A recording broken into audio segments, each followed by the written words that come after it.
안녕하세요. 프라임 인터뷰 이은영입니다. 태권도 구단, 실제로 보신 적 있으신가요? 태권도에서 가장 높은 경지라고 하는데 바로 이 구단 반열에 오른 분이 우리 지역에 계십니다. 오랫동안 사범으로 활동하다가 지금은 고향으로 돌아왔는데요. 오늘 프라임 인터뷰에서는 보은군 산회면 산대리에 살고 있는 류재면 씨와 함께 다양한 이야기 나눠보겠습니다. 반갑습니다. 반갑습니다. 네, 먼저 태권도 구단이라는 최고의 경지에 오르신 거 정말 축하드립니다. 네, 감사합니다. 46년 만에 이룬 거라고 하니까 정말 감회가 새로우실 것 같은데 어떠세요? 예, 제가 46년 동안 이제 태권도를 하면서 실제로 가장 잊고 있었던 게 있었던 것 같아요. 제가 8단을 보고서 9년 있다 이제 9단을 보는 거거든요. 근데 그 9년이라는 시간을 도복을 한 번도 사실은 못 입어봤어요. 그래서 내가 이걸 도전을 해야 되나 말아야 고민도 했고, 첫날 도복을 입고 제가 이렇게 해보니까 굉장히 힘들더라고요. 근데 제가 어차피 태권도를 전공을 했고, 이거 도전하는 게 저한테는 또 자존심이기도 하고, 한번 도전 한번 해보자. 그래서 육전 즐기만에 제가 이제 합격을 하고 나니까는 정말로 제가 이게 너무 기쁜 거예요. 이 세상의 모든 걸 다 이룬 것 마냥 그런 아주 감동이 밀려왔었습니다. 네, 정말 태권도인들에게는 최고의 영예가 아닐까 싶은데요. 그만큼 이 승단 시험을 통과하기가 엄청 어려울 것 같습니다. 어느 정도인가요?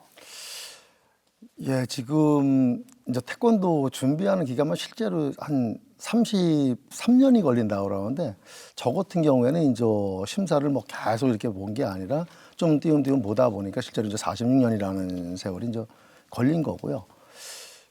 그게 어떤 내가 이거를 갖다 어렵고 안 어렵고를 떠나서 이게 나이가 먹으니까 신체가 이제 퇴화가 되잖아요. 거기에서 제가 이제 유연성이라든가 근력 모든 거를 갖춰가지고 새로운 도전을 하는데 계속 한 사람들 같은 경우에는 그래도 좀 낫겠죠. 그래서 그게 입신이라는 그런 과정까지를 주지 않나. 정말 제가 이렇게 도전하면서 포기하고 싶은 적이 거의 매일 들 정도였던 것 같아요. 저희 집사람이 이제 이걸 하면데 그렇게 고통스러운데 뭐하러 하느냐고 할 정도로. 근데 어차피 제가 이걸 시작을 한 거고 또 제가 태권도를 전공을 했는데 그것도 제가 제자들하고 사실은 약속을 했었어요. 제가 회감날 도복을 입고 여러분 앞에 서가지고 제가 품새를 해보고 발차기를 차봐가지고 내가 진정으로 니들 내 어깨 높이 이상 차주고 또 품새를 안 잊어먹고 있다고 그러면 그때서 내가 진정한 태권도인으로서 부끄럽지 않는 삶을 살았다고 이렇게 말을 하겠다는 그 약속을 했었거든요. 이제 그거를 제가 지키게 돼가지고 정말로 기뻤습니다. 그래서 제가 국교원의 9단 승단 제가 발표 소감을 갖다가 제자들한테 약속을 지킨 거를 제가 가장 기쁘다고 말씀을 드렸습니다. 네, 이렇게 태권도에 입문하신 지가 46년이라고 하는데 처음에 어떻게 해서 이 태권도와 인연을 맺고 또 이후에 어떤 세월을 보내오셨는지 궁금합니다.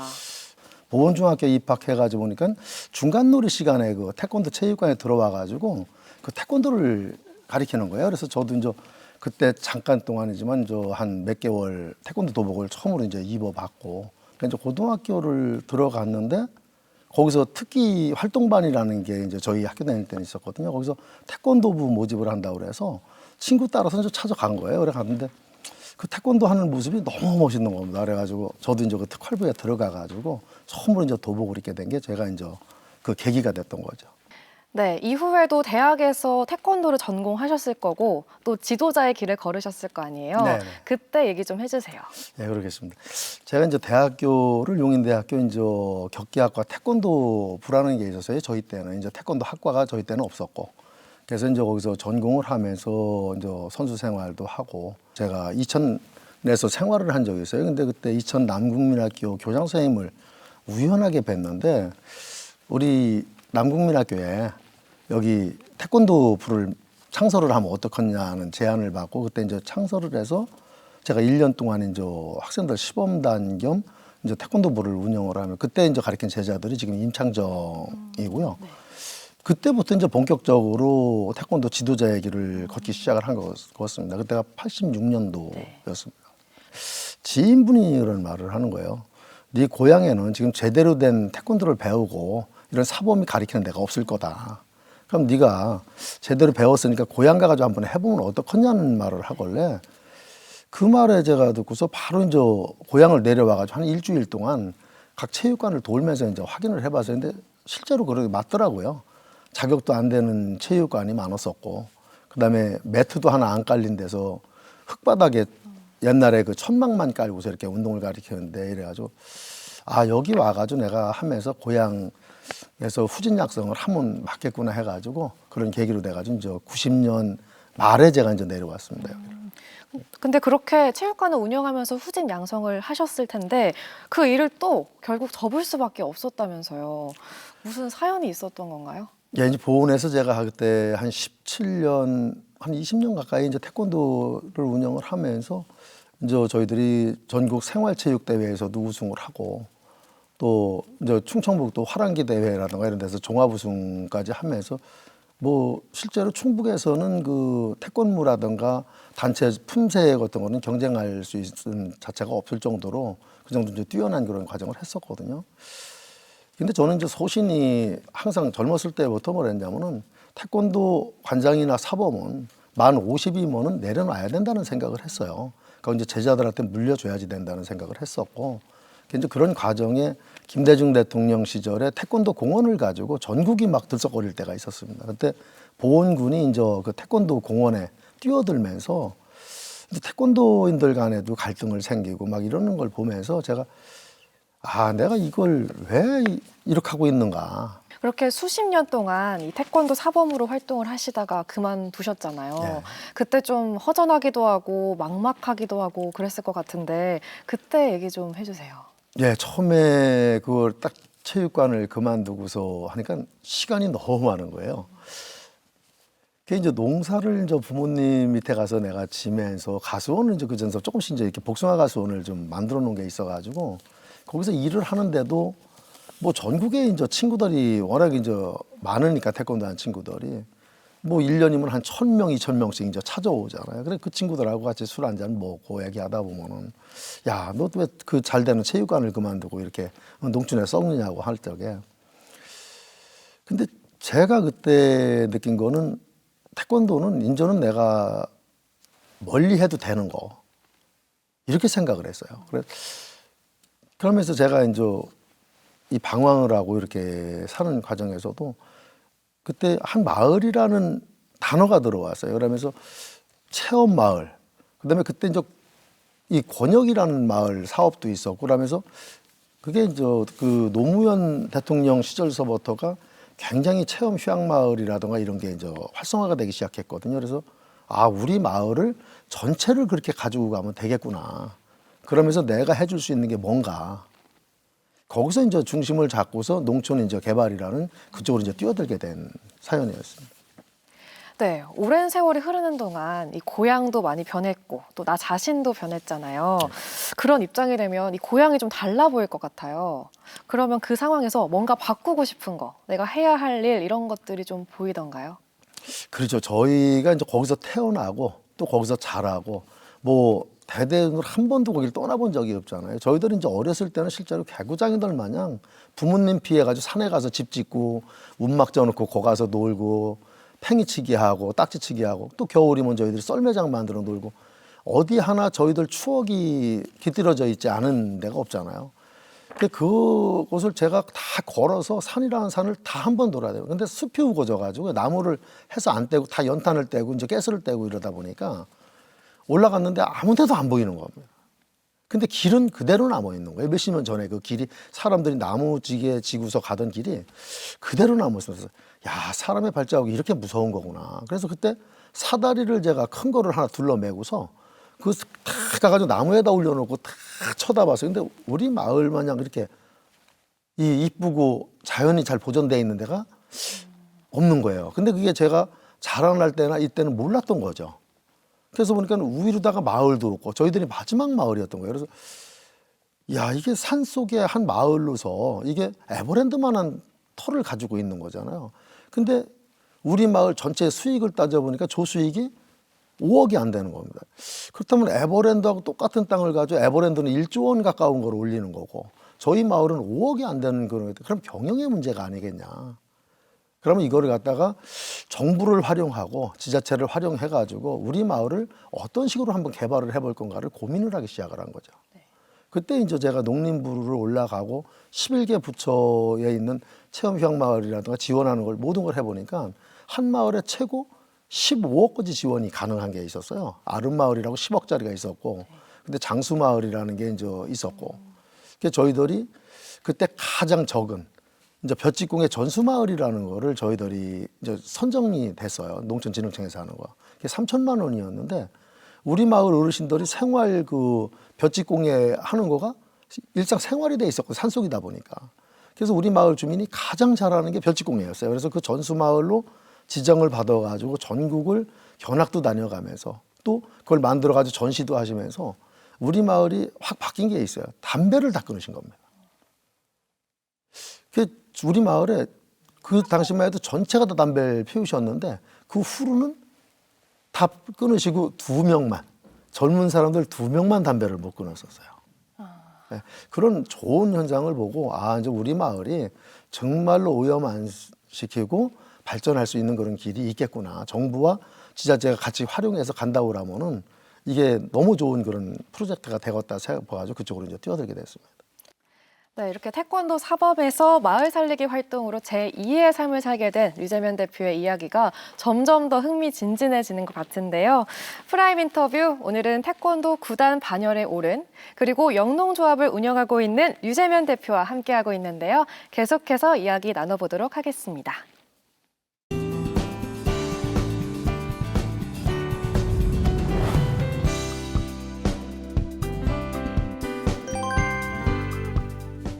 네, 류 대표님이 고향마을 살리기 운동에 뛰어들면서 아주 다양한 활동을 이어왔다고 들었습니다. 어떤 일들을 하셨는지 소개 좀 해주세요. 예, 저희 마을이 이제 진짜 산속의 마지막 마을입니다. 그래서 우리 마을이라는 걸 어떻게 개발을 할 건가. 근데 이제 마을 주민들이 텔레비에 뭐가 나오면 그게 다 100% 맞는 걸로만 이제 생각을 하실 정도로 그게 순박한 마을이었어요. 그래서 우리 마을이 가장 잘하는 게 뭐가 있는가를 곰곰이 생각하면서 어르신들하고 이제 대화도 하고 약주도 한 잔씩 이렇게 이제 같이 하면서 이렇게 대화를 해보니까 볕집공예나 생활공예, 박공예 이런 거를 굉장히 잘하시는 거예요. 그래서 그러면 그거를 갖다 우리 마을에 접목을 시켜가지고 가면 되겠다. 그러던 차에 제가 이제 진흥청을 들렸었어요. 농촌진흥청을. 근데 거기에서 볕집공예 전수마을이라는 거를 공모를 하고 있더라고요. 그래서 그거에 저희들이 이제 공모사업을 보험군 기술센터에다 넣어가지고 저희들이 이제 이렇게 선정이 됐습니다. 그래서 볕집 공예를 마을 주민들이 전체가 모이셔가지고 이제 할머니 이제 여성분들은 나오셔가지고 이제 식사를 하시고 또 이제 이 남자분들은 오셔가지고 새끼도 꼬고 또 옛날 둥구먹이라든가 멍석이라든가 이런 모든 지풀 공예를 만들면서 이제 마을이 바뀌기 시작을 하는 거죠, 실제로. 그래서 담배 피우시던 분들이 담배도 끊으시고 또 술을 많이 드시던 분들이 술도 이제 적게 드시고 그러면 이제 전국의 그 볕집공예 잘하는 마을들을 견학을 다니면서 이제 시간도 넓어지니까 이제 뭐 행복해지고 본인들이 뭐든지 이제 하면 되겠다는 그런 의욕이 생기고 이래가지고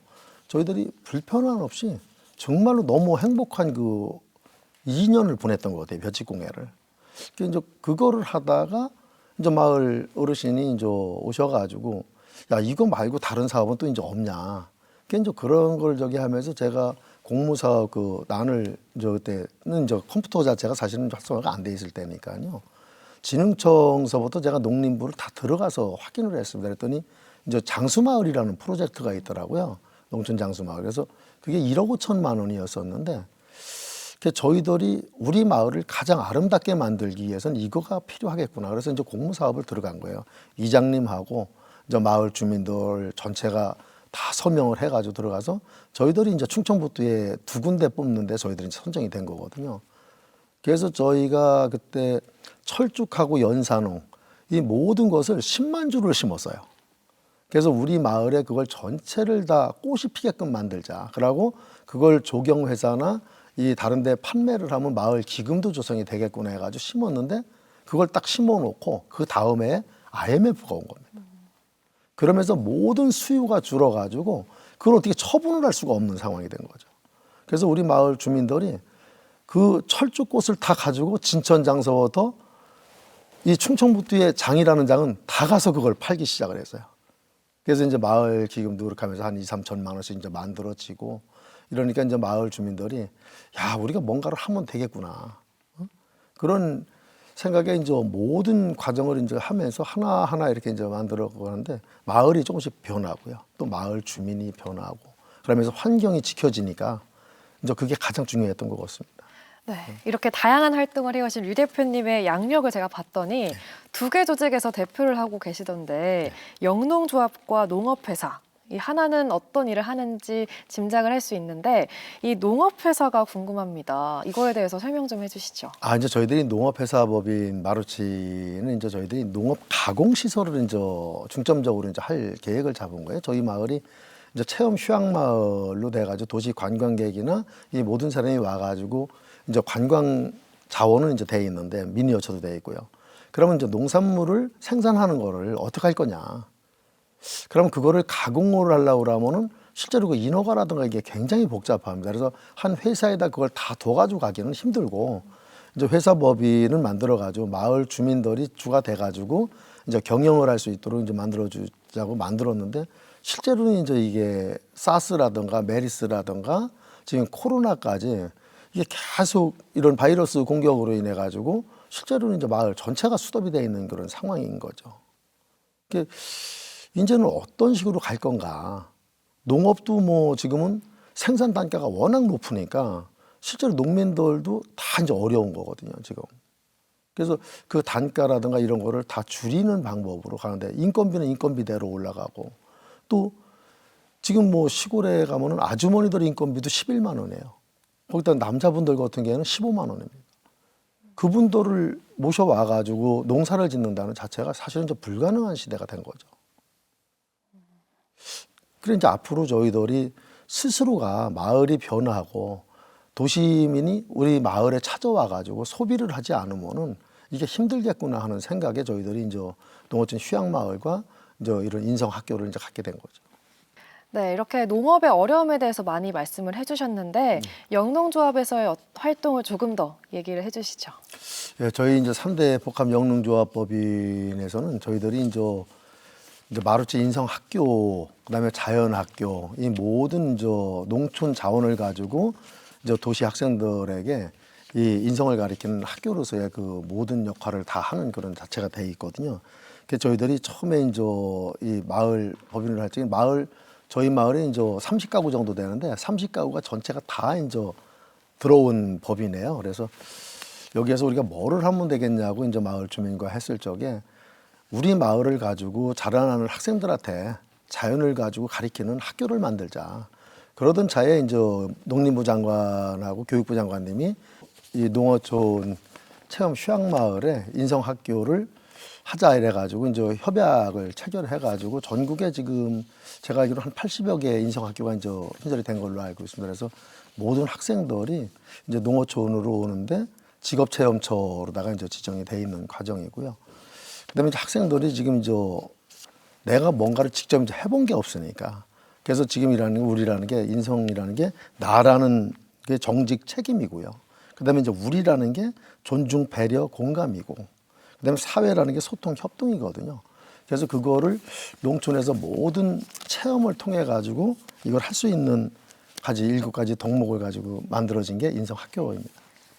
네, 인성학교가 조금 더 궁금해지는데요. 네. 어떤 활동을 하는지 조금 더 소개 좀 해주시죠. 예, 저희들이 이제 인성학교에서 하는 저기는 이제 프로그램에 따라서 자연을 가지고 실제로 노는 데 천재를 만들어주는 그런 학교입니다.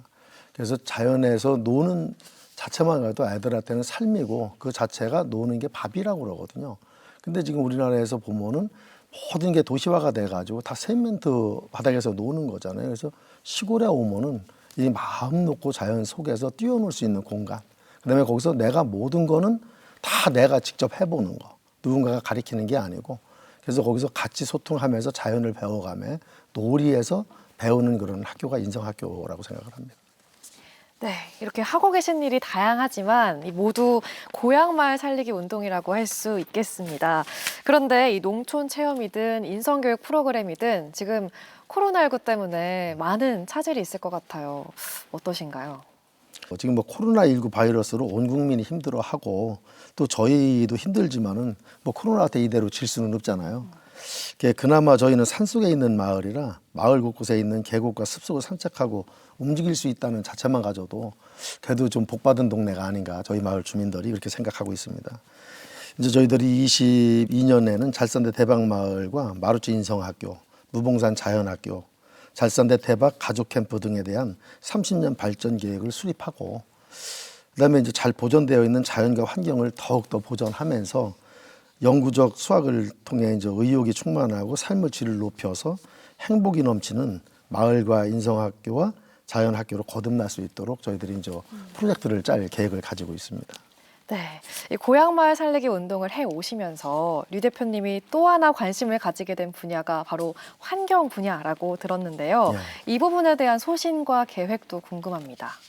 예, 실제로 제가 이제 환경에 관심을 많이 갖게 된 거는 사실 이제 마을 사업을 하면서 또 제가 이제 그 전국을 돌면서 이제 마을 개발이라는 걸 이제 견학을 다니면서 이제 느낀 건데 뭐 오염시키고 환경을 오염시키고 자연을 파괴시켜가며 돈을 벌어서 잘 사는 마을은 굉장히 많습니다. 근데 그렇게 벌어가지고 그거를 다시 다 투자를 해도 원위치로 돌아갈 수 없는 마을들이 굉장히 많습니다. 실제로 우리나라의 도시도 그런 상황이 많이 돼 있었고요. 우리 마을도 잘 살려고 모든 걸 파괴를 하고 이렇게 한다고 그러면 다시 원위치로 돌아갈 수가 없는. 그러니까 그건 잘 사는 게 아니라 사실은 어떻게 보면 망한 거죠. 그래서 우리 마을은 이제 제대로 환경을 갖다가 가꾸면서 우리가 보존도 하고 또 자라나는 애들한테 물려줄 때도 정말로 환경이 살아있는 그런 마을로다가 계속 이게 내려갈 수 있는 이런 저기로다 해서 잘 했으면 좋겠어요. 네.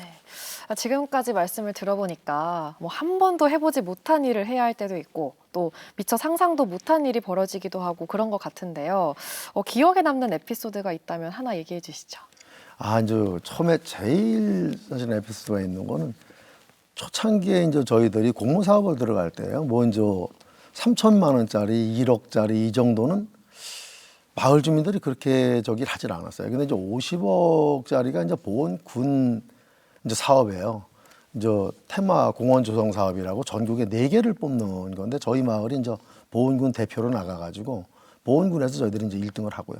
충청북도에서도 저희들이 이제 1등을 하고 그때 이제 진천의 백곡에 있는 물안뜰 마을이 2등을 해가지고 이제 충청북도 대표로 이제 올라가서 저희들이 이제 농림부에 가서 브리핑을 할 때 군수님하고 같이 올라가가지고 이제 하면 저희들이 전국에서 2등을 해가지고 이제 50억이 선정이 된 겁니다. 그래 와가지고 마을 주민들을 설득을 하면서 그걸 해가는 과정에 이제 마을 주민들이 우리 부모님하고 이제 이렇게 얘기를 하시면서 유재면이가 우리 마을을 다 팔아먹는다. 왜냐면 그 당시만 해도 50억이면 사실 우리 마을을 다 사고도 남을 만한 비용이었었거든요. 그러니까 이제 그런 소리를 자꾸 들으시니까 저희 부모님이 약주를 잔뜩 드시고서 전화를 하시는 거예요. 제가 이제 보건읍에서 알고 있는데. 그러면서 이런 소리까지 들어가면서 미친 듯 마냥 왜 그걸 이렇게 하고 있냐. 그래서 제가 전화 코드를 다 뽑고 핸드폰 다 꺼놓고 그러고서 한 2달을 살은 적이 있습니다. 그래서 나중에 그렇게 하고서 이제 들어왔더니 우리 부모님이 이제 한 8년 정도 이렇게 지나니까는 우리 부모님이 부르는 거예요. 너 소주 좀 한 병 사가지고 와라.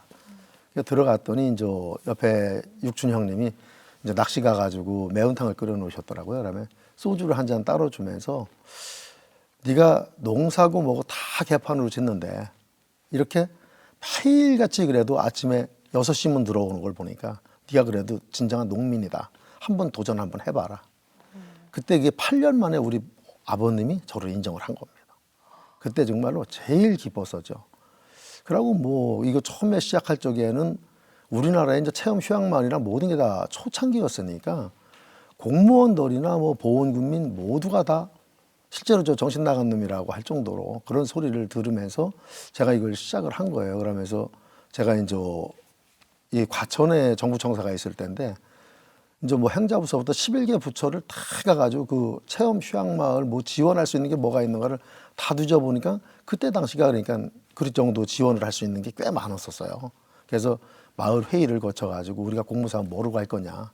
그래서 그 발전 계획을 20년을 짜가지고 온 게 이제 저희들이 지금까지 이제 해온 게 아까 말씀드렸듯이 볕집공예 전수마을, 그다음에 이제 저희들이 장수마을, 녹색체험마을, 그다음에 이제 테마공원 조성 사업, 그다음에 이제 저희들이 종합개발 사업으로 마지막으로 이제 저희들이 다 이제 마무리가 된 상황이거든요. 그래 다 이제 마무리가 돼가지고 이제는 우리가 이 도시민들하고 소통을 하면서 이제는 소득이 좀 되겠구나 했는데 하중에 이제 코로나라는 게 이제 침범을 하면서 지금 이제 아주 수답이 돼 있는 그런 상황이니까 굉장히 가급한 거죠.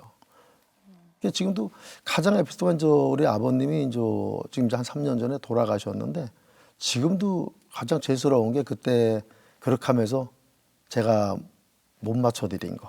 그게 지금도 가장 가슴이 아픕니다. 네. 태권도에 대한 얘기를 하나 더 여쭤보려고 하는데요.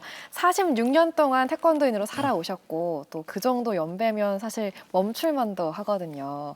그런데 최고의 경지 9단까지 오르셨습니다. 정말 도전 정신이 대단하다고 말씀드릴 수 있을 것 같은데요.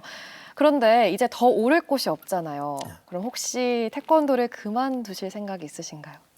아니요. 제가 이제 태권도를 한 번에 만약에 9단을 땄다고 그러면은 아마 그만뒀을 것 같아요. 그날로 다 제가 볼 땐 도복을 벗었을 것 같고. 근데 제가 6번 떨어지고 7번 만에 합격한 게 딱 2년이었거든요. 거기서 딱 3일이 모질랍니다. 그래서 그렇게 하면서 제가 이제 유연성이나 아까도 말씀드렸지만은 뭐 근지구력이라든가 모든 게 이제 좋아진 거예요. 그러면서 모든 몸의 통증이라든가 이런 것도 사라졌고요. 실제로 몸무게도 17kg가 제가 감량을 한 그런 상황이고. 그래서 이제 내가 가장 또 잘하고 또 내가 가장 좋아했던 태권도를 그동안에 이제 제가 아예 나 몰라라 했던 거거든요. 그래서 지금 생각해 보니까 내가 가장 좋아했던 거니까 이제는 내가 목숨이 붙어 있는 한 또 건강이 나를 허락하는 한은 태권도를 계속 수련해 가지고 또 자라나는 학생들한테 후진 육성도 하고 또 제가 이거 심사를 보면서 이제 알게 된 건데 시니어 시합이 생겼더라고요. 그래서 그러면 뭐 내가 해보니까 굉장히 힘들더라고. 그러면 남들도 힘들지 않겠냐. 그럼 한번 도전 한번 해보자. 그래가지고 선수 등록을 작년에 해놓고 코로나 때문에 사실 시합을 못 뛰었어요. 근데 이제 올해는 이제 선수 등록 해놓고 이제 시합 뛰려고 보건과학대학교 권혁준 교수가 친구예요. 그저 이제 스포츠외교학과. 그래서 거기에 사실 지금 합숙 훈련을 하고 있습니다. 그래서 지금 이제 대학교 선수들하고 매일같이 이제 2시간씩 지금 운동을 하고 있습니다.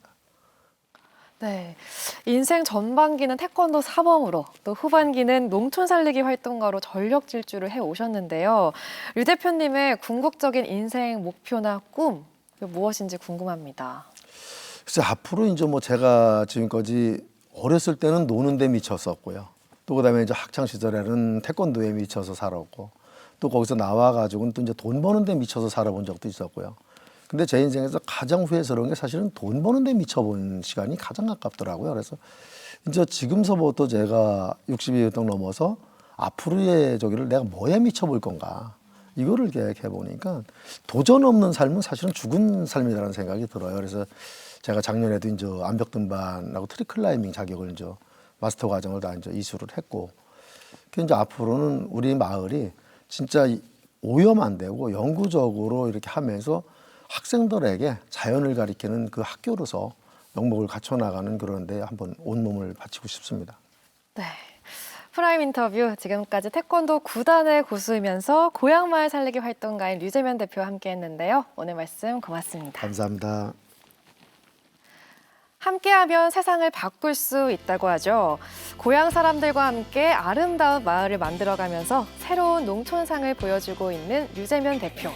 앞으로도 멋진 행보 이어가기를 응원하고 기대하겠습니다. 프라임 인터뷰 오늘은 여기까지입니다. 시청해주신 여러분 고맙습니다.